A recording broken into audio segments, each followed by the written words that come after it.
আমার মায়ের হাতের লাগানো শাকসবজি গাছ আজকে আমি আপনাদের সাথে শেয়ার করব। আসসালামু আলাইকুম। আজকে থাকছে শাকসবজি গাছ কিভাবে লাগানো হয়েছে আর কতগুলি ফল ধরেছে মাশাআল্লাহ, সেটাই আমি আপনাদের সাথে শেয়ার করব। দেখুন দেখতে কতটা সুন্দর হয়েছে।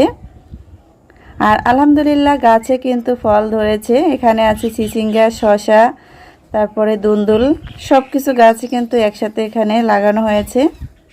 আর লাগানোর কিছুদিন পরেই কিন্তু এটা ফল ধরেছে আর সবগুলো গাছেই কিন্তু ফুল হয়েছে। এখানে শসা ফুল, তারপরে চিচিঙ্গা ফুল আছে।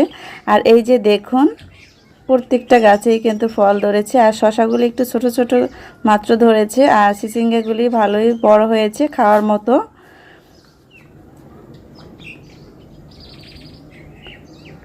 তো এ ধরনের শাক সবজি টাটকা টাটকা খেতে কিন্তু খুবই মজার হয়।